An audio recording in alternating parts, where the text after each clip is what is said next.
안녕하세요. A사팀의 발표를 맡은 프론트엔드 안수민입니다. 저희 데비조는 실시간 라이브 경매 서비스 버저비더를 만들었는데요. 저희는 이 경매라는 소스를 과연 어떻게 풀어냈을지 오늘의 마지막 발표를 시작하겠습니다.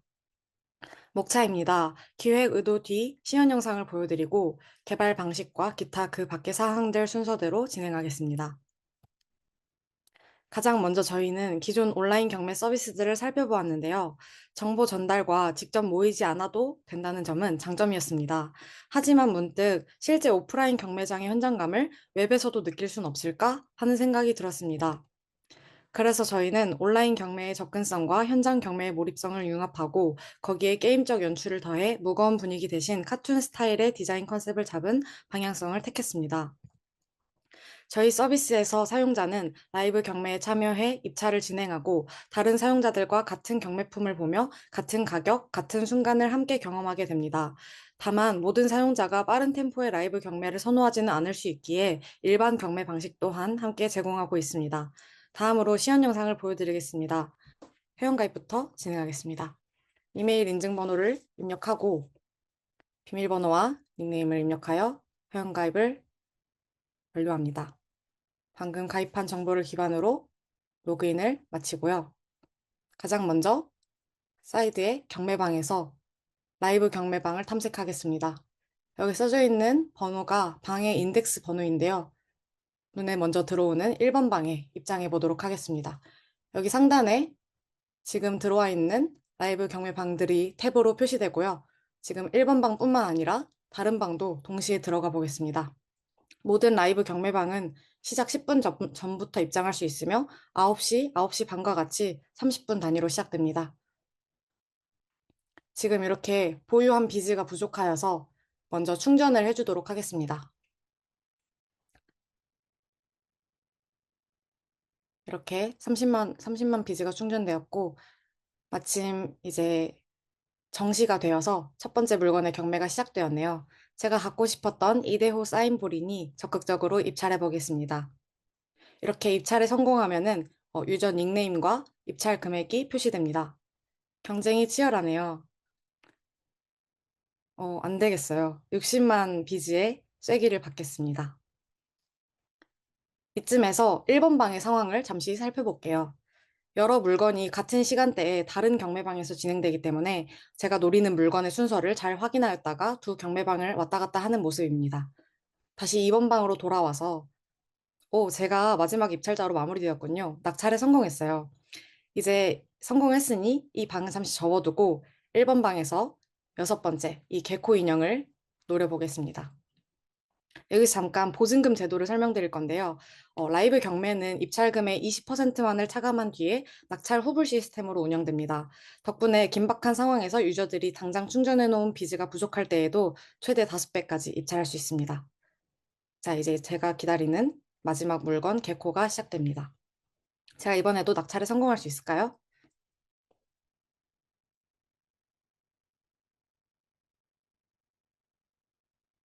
이렇게 입찰을 똑같이 진행해 줍니다. 여기 잔여 시간이 표시되고요.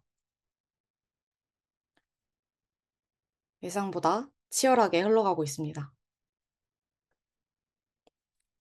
지금 갖고 있는 보유 비즈가 표시되는데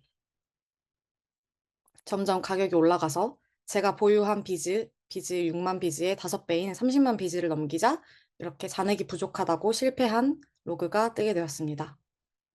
이렇게 아쉽지만 이번 상품은 경매에 실패하였고요. 이렇게 다시 나가서 마이 페이지에서 방금 구매한 상품들을 살펴보겠습니다. 이렇게 이데오 사인볼이 성공하여서 구매 상세 페이지에 있고요. 거래 상세에서 이제 아직 지불하지 않은 남은 잔금을 치르기 위해 100만 비즈를 추가적으로 충전하겠습니다.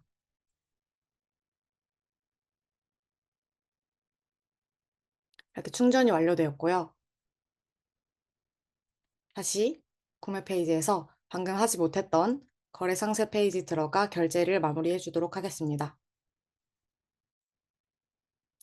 결제를 하게 되면 구매자와 판매자가 입력할 수 있는 란이 있는데요. 저는 구매자이므로 이 배송 주소를 입력해 줍니다.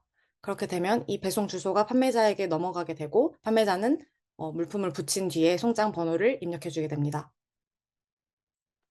이렇게 송장 번호와 택배사가 정보가 들어왔고요.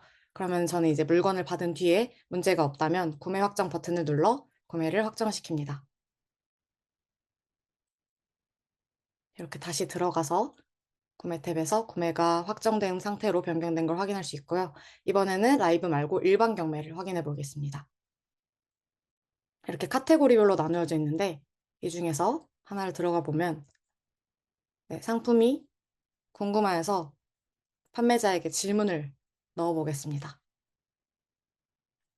답변이 이렇게 들어왔고요. 입찰도 가능하지만은 다른 사용자가 채가기 전에 저는 이 10만 비즈의 즉시 구매를 진행하겠습니다. 이렇게 성공하였고 경매 기록에서 제가 방금 입찰한 기록이 찍혀 있습니다. 물론 검색과 그리고 상품 상세에서 다른 찜 기능도 정상 작동하고요. 이제 라이브 경매들이 어떤 시간대에 포진되어 있는지 살필 수 있는 주간 경매 시간표입니다. 월요일부터 일요일까지 아침 9시부터 밤 9시까지 운영 중입니다. 이번에는 글을 작성해 보겠습니다. 상품명과 설명 등 상품의 정보들을 입력해주고 경매 방식을 일반 경매로 선택하여서 일반 경매는 시작 가격과 마무리될 즉시 구매가를 입력해야 합니다. 마감 일시 또한 선택해주고요.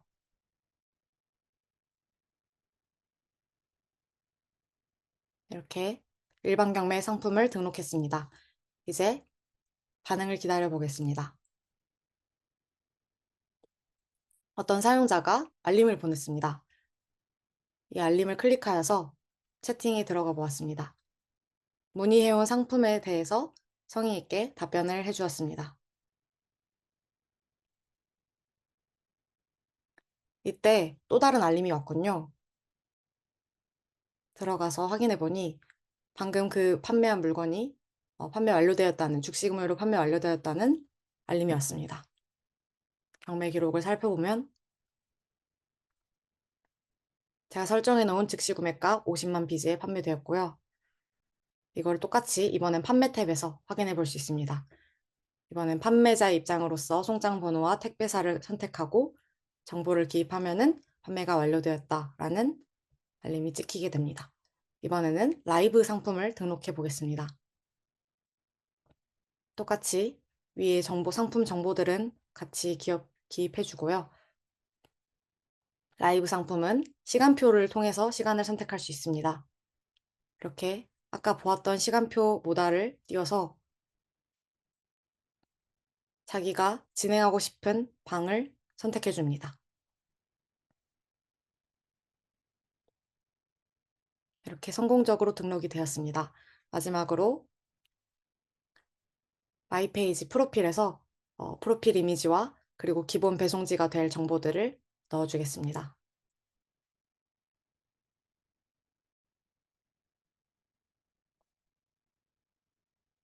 이렇게 성공했고 로그아웃을 하면서 시연 영상을 마치겠습니다. 이제 결제부터 실시간 라이브 경매 참여 방식까지 사용자가 경험할 전체 흐름을 프론트엔드부터 차례대로 설명드리겠습니다. 먼저 결제입니다. 경매 서비스 특성상 결제가 필수였지만 즉시 결제 방식은 매번 번거롭고 부담이 크기 때문에 충전형 코인 구조를 선택했습니다. 사용자 흐름을 단순하게 유지하기 위해 결제 생성, 요청, 승인 처리와 같은 결제 결과를 즉시 UI에 반영하는 구조로 설계했고 토스페이먼트를 이용했습니다. 상품 카드 UI는 라이브 지연, 경매, 판매, 구매 등 여러 도메인에서 공통으로 사용해야 했습니다. 도메인마다 API 구조와 상태 의미가 다 다르기 때문에 UI 기준의 상품 카드 모델을 정의해 각 도메인의 응답을 하나의 타입으로 매핑했습니다. 또한 상품의 타입과 상태를 기준으로 분기 처리해 컴포넌트를 단일화했고, 그로 인해 API 변경에도 유연하게 대응할 수 있었습니다. 다음은 시간표입니다.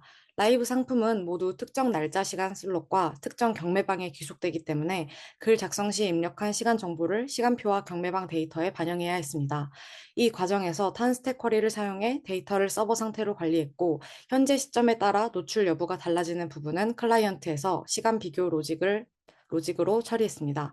이러한 구조를 통해 라이브 상품의 전체 생명 주기를 글 작성, 대기, 노출, 경매, 진행이라는 하나의 흐름으로 정리할 수 있었고, 페이지 간 데이터 불일치 문제를 제거하며 라이브 경매 조회 UX를 단순화했습니다. 라이브 경매방은 모든 상태와 실시간 기능을 경매방 아이디를 기준으로 묶었는데요. 이를 통해 각 이벤트와 상태 변화가 어떤 경매방에 속한 것인지 항상 명확하게 관리할 수 있었습니다. 그리고 주 스탠드를 사용해 현재 보고 있는 경매방 아이디와 구독 중인 경매방 아이디 목록을 전역적으로 관리했습니다. 역할을 명확히 나누기 위해 방 상태를 관리하는 스토어와 웹소켓 구독을 담당하는 스토어를 분리했고, 경매방 아이디가 변경되면 구독 상태가 자동으로 처리되도록 설계했습니다. 이러한 구조를 바탕으로 입찰, 채팅 같은 실시간 이벤트는 경매방 아이디 기준으로 수신되며, 경매방 내부 UI뿐만 아니라 상품 목록의 실제 상태까지 함께 데이터 갱신되도록 연결했습니다. 다음으로 실시간 동기화입니다.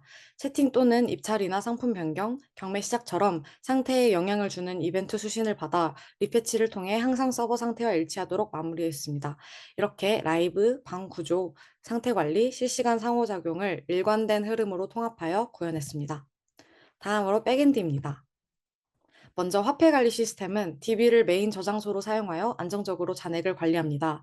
라이브 경매 중에는 입찰 경쟁이 불타오르게 되면 짧은 시간 안에 많은 요청이 발생하기 때문에 DB 기반 처리에서 발생할 수 있는 락 경합을 줄이고 처리 속도를 향상하기 위해 레디스를 메인으로 전환해 처리하는데요. 이때 여러 작업을 로아 스크립트로 한 번에 실행해 많은 동시 요청에서도 원자성을 보장했습니다. 다음으론 라이브 경매를 경매 시작, 입찰, 낙찰 순으로 설명드리겠습니다. 우선 경매 시작을 위해 스케줄러가 실행됩니다. 비관적 락을 걸어 상품 정보를 조회하고 상태를 진행 중으로 변경합니다. 상태 변경이 완료되면 대규모 트래픽 처리와 DB 부하 감소를 위해 레디스 캐싱과 지셋을 사용하여 조회 성능을 높이고 정확한 종료 시점을 관리합니다. 또한 트랜잭션이 성공적으로 커밋되면 SSE를 통해 해당 경매품을 찜한 모든 사용자에게 실시간으로 경매 시작이라는 알림을 전송하게 됩니다. 마지막으로 레디스에 세션 키를 두고 경매방 입장 상태를 관리합니다. 세션은 클라이언트에서 보내는 헐트비트 신호로 관리되며 세션 만료 시간을 신호로 받는 주기보다 길게 두어서 연결이 잠깐 끊기더라도 세션이 바로 만료되지 않도록 안정성을 확보했습니다. 다음은 라이브 경매 입찰 프로세스입니다. 좌측 다이어그램을 보시면 입찰 요청 시 입찰 검증을 하게 되는데요. 입찰이 가능한 요청인지 확인합니다. 검증이 통과되면 이 시스템의 가장 핵심적인 부분인 동시성 처리가 진행됩니다. 여기서 저희는 빠른 동시성 처리를 위해 레디스 루아 스크립트를 도입했는데요. 이를 통해 수많은 입찰이 동시에 몰리더라도 원자적 단위로 실행되며 데이터의 일관성을 완벽하게 보장했습니다. 입찰 성공 시에는 레디스 스트림을 통해 이벤트를 발행하여 비동기로 로그를 안전하게 DB로 넘기는 동시에 웹소켓으로 모든 사용자에게 브로드캐스트하여 지연 없는 경매 경험을 제공합니다. 그리고 스케줄러로 레디스를 주기적으로 확인하여 시간이 지난 경매품을 경매 종료 처리하는데요. 종료 처리 시 DB에서 경매품을 조회하여 상태를 확인해 같은 물품의 경매가 2번 종료 처리되는 상황을 막습니다. 또한 레디스에 저장된 실제 종료 시각을 다시 한번 확인해서 정확하게 종료를 처리합니다. 마지막으로 레디스에서 최종 입찰자와 최고가를 일거와 낙찰 또는 유찰 상태를 결정하고 그 결과를 웹소켓으로 경매방 참여 인원에게 브로드캐스트합니다. 낙찰 후에는 현재 경매방에 다음 물품이 있다면 10초 뒤에 경매가 시작하도록 예약하고 없다면 경매방을 종료합니다. 일반 경매는 두 가지 낙찰 방식을 제공합니다. 먼저 일반 입찰은 앞서 라이브 경매 입찰과 웹소켓을 사용하지 않는다는 점만 제외하면 거의 유사하고요. 즉시 구매는 경매 종료를 기다리지 않고 바로 낙찰받는 기능입니다. 구매가와 보유 잔액을 검증한 후 기존 최고 입찰자를 환불 처리하여 스케줄러 대기 없이 즉시 거래가 완료됩니다. 알림 시스템 구현의 핵심 설계 포인트는 두 가지입니다. 첫 번째는 통신 방식 선택입니다. 입찰이나 채팅처럼 실시간 양방향 통신이 필요한 것은 웹소켓, 낙찰이나 상태 변경 같은 서버에서 클라이언트로의 단방향 알림은 SSE로 분리했습니다. 두 번째는 이벤트 기반 설계입니다. 각 도메인에서 알림 로직을 직접 호출하지 않고 스프링 이벤트를 발행하면 알림 리스너가 자동으로 처리합니다. 새로운 알림 타입 추가 시 기존 비즈니스 코드 수정이 불필요합니다. 그리고 제이미터를 활용해 채팅 전송과 관련된 부하 테스트를 진행하여 모니터링을 하였는데요. 다음과 같은 시나리오로 부하 테스트를 진행하였고 그 결과를 확인했습니다. 다만 아쉬운 점이 있다면 모니터링 구성을 프로젝트가 거의 끝나가는 시점에 진행했다는 점입니다. 만약 개발 단계에서부터 평균 응답 시간 같은 지표를 확인하였다면 성능을 고려한 더 나은 결과물을 도출할 수 있었을 것이라 생각합니다. 저희는 이렇게 5주를 보냈습니다. 저희가 활용한 도구들은 다음과 같고요. 자체 평가입니다. 백엔드 분들은 먼저 잘한 점으로는 실시간 라이브 경매라는 난이도 높은 기능을 MVP를 포함하여 완성하였다는 것이 잘했다는 생각이 들었고, 아쉬운 점으로는 역할 부담의 균형과 설계 단계에서 아쉬움이 남았다고 하셨습니다. 저희 프론트엔드에서는 라이브 경매와 같이 복잡한 화면과 상호작용을 요구하는 기능을 구현하며 핵심 흐름을 완성한 것은 만족스러웠지만, 반면 초기 설계가 충분히 구체적이지 못해서 중간중간마다 계속해서 구조를 수정하는 일이 발생하였다는 것이 아쉬움으로 남았습니다. 이상으로 저희 발표를 마치겠습니다.